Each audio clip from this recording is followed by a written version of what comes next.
कि श्री गोविंद दास जी जब अलाप लेते हैं तो ठाकुर जी पीछे कान पे हाथ धर के अलाप गाते हैं। छोटे से लाला जब अलाप गाते हैं तो अलाप में कुछ त्रुटि करते हैं, और जैसे ही त्रुटि करते हैं तो श्री गोविंद दास जी आंख खोल कर कहते हैं नहीं ऐसे नहीं, दोबारा गाओ, फिर से अलाप लेकर के आओ, और फिर गोविंद दास जी सिखाते हैं। फिर ठाकुर जी वैसे ही अलाप लेते हैं, फिर त्रुटि करते हैं, फिर गोविंद दास रुक जाते हैं, जब तक ठीक नहीं गाओगे आगे नहीं सिखाऊंगा। सो ठाकुर जी कभी ठाड़े होकर के गा रहे हैं, कभी बैठ के गा रहे हैं। फिर ठाकुर जी कहे गोविंद दास बोले हाँ मैं जमुना में जाके गाऊंगा, वहां मेरा स्वर निकल आवेगो। तो जमुना जी में खड़े होकर के गाते हैं, तब भी स्वर नहीं निकलता। गोविंद दास जी कहते हैं सुनो आप तो रास में नृत्य किया करो, गायन आपके लिए नहीं है। अच्छा एक अंतिम बार सिखाओ, अब की बार गाऊंगा, और मैं कल गाऊंगा आज नहीं गाऊंगा। अगले दिन सुबह सुबह 4 बजे ठाकुर जी आ गए। गोविंद दास जी ने फिर कल्याण राग के स्वर छेड़े, गाओ। अब जैसे ही गान लगे सो गोविंद दास जी के नेत्र बंद हो गए, और जैसे ही स्वर कान में पड़ा तो श्री गोविंद दास जी बोले जय जय, ये एक रात में का खा के आयो जो आपको स्वर इतना मीठो है गयो। आप मीठो तो कल भी गा रहे, मीठो तो आपके स्वर में मिठास तो कल भी थी, लेकिन आज तो बड़ी अद्भुत मिठास है। ये मिठास कहां से आई है आप में?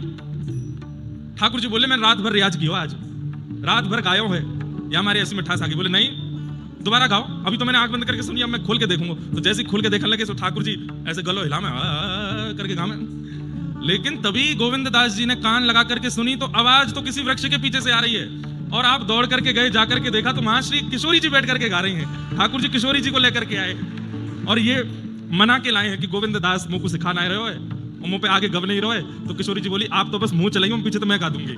तो आज गोविंद दास गवा रहे हैं, ठाकुर जी मुंह चला रहे हैं, और पीछे वृक्ष के खड़े होकर के किशोरी जी गा रही हैं। गोविंद दास इस लीला का दर्शन करके तो न्योछावर हो गए ठाकुर जी पर, श्री जी पर, इस सुंदर भाव पर। अरे मैं क्या वर्णन करूं इस भाव का, मैं क्या वर्णन करूं, मुझ पर जो कृपा आपकी हुई है। किशोरी जी बोली ये रात में रो रहे मेरे पास आके, और मुझे कह रहे बोले गोविंद दास आगे सिखाए नहीं रहे हो, तो मैंने की कल्याण राग मुंह को पूरा आवे। तो श्री जी आप एक काम करो, कल सुबह मैं सीख जाऊं तो आप पीछे पीछे अलापकारी गाई दी हूं। ठाकुर जी बैठ करके केवल मुंह चला रहे हैं, किशोरी जी गा रही हैं, तो फिर गोविंद दास ने दोनों बैठाए। और अब देखिए गोविंद दास पर कृपा, गोविंद दास अलाप ले रहे हैं और किशोरी जी गा रही हैं बिल्कुल जैसा गोविंद दास गा रहे हैं। और ठाकुर जी दोनों को देख करके जब गाते हैं तो फिर दोनों डांट रहे हैं ठाकुर जी को, किशोरी जी भी और गोविंद दास भी, ऐसे नहीं ऐसे गाओ, ऐसे नहीं ऐसे करो।